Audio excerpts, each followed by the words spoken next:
Now, what were your thoughts at the end of the postseason after that terrible loss to the Bengals? Because there were a lot of fans who wanted Leslie Frazier fired, and Mm. Ken Dorsey for that matter. But in terms of Leslie Frazier, here's a main stat that stuck out to me: 107 points and 1,407 yards.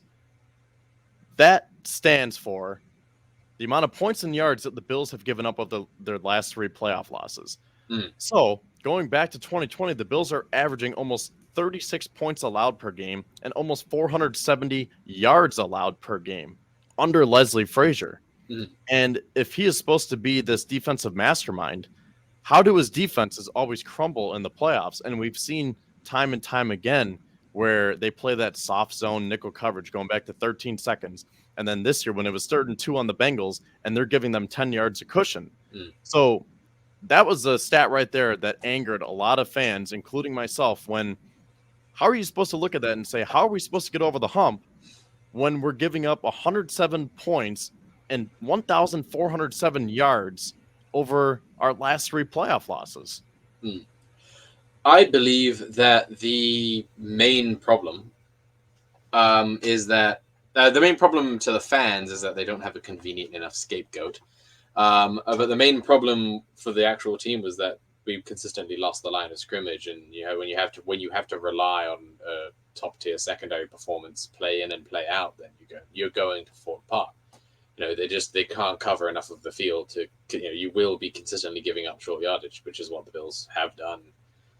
Or at least giving underneath yardage, and of course you can't stop Tyreek Hill running past you for 1,000 yards on a 3-yard slant, but if you win at the line of scrimmage, then he doesn't get the opportunity, right?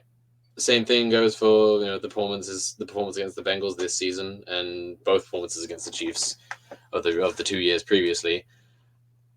My initial thought is that we just don't have there is no specific individual to blame. You can look at Leslie Frazier and say, oh, look, the play calling was bad. But I think that it's dishonest to call it that if you don't have a more sort of intimate understanding of what calls he made and how they were bad and how they could have been improved upon. What could you have done better?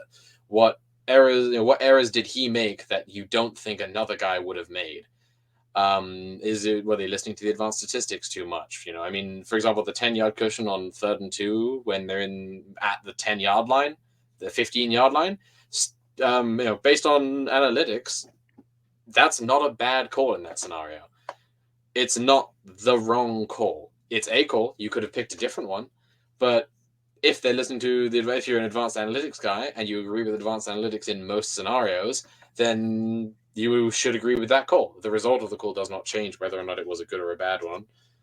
It's what you do in that situation when presented with it. And Frazier generally made good decisions when presented with these situations. But the problem is we consistently faced these phenomenally well quarterbacked defenses. And if you track Leslie Frazier's track record over the years, you notice that his defenses only ever really fell apart completely and in their entirety when playing against any quarterback who was arguably top 3 to 5 in the league.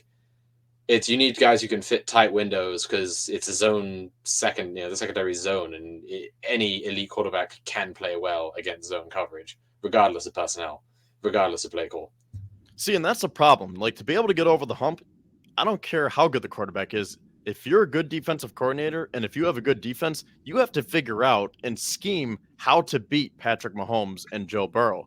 Mm-hmm. Because that was the thing in the playoffs where a lot of people were saying, well, Von Miller was hurt, Micah Hyde was hurt, the whole DeMar Hamlin thing. Mm-hmm. And yes, I understand all of those factors. But at the end of the day, the way Leslie Frazier was calling his defense, you could have had 11 Hall of Famers out there and the Bengals still would have won. Just because they totally outcoached us to the point where all they were doing was dinking and dunking on us.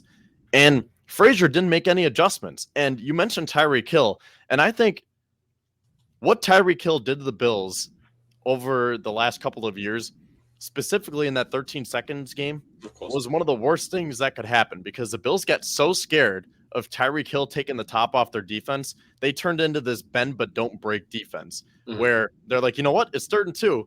go ahead and get the first down as long as you're not getting a touchdown on us. We'll just hold you to a field goal.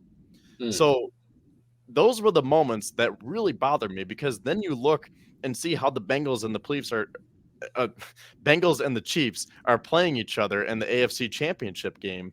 And it's 3rd and 2, press man coverage. They're playing aggressive right on the line of scrimmage. They're not giving these 10, 15 yards of cushion and going based off the analytics or whatever have you. They're going based on the eye test, saying, oh, it's 3rd and 2. You just want to dump it off to Joe Mixon? We're going to make sure that he doesn't get the first down.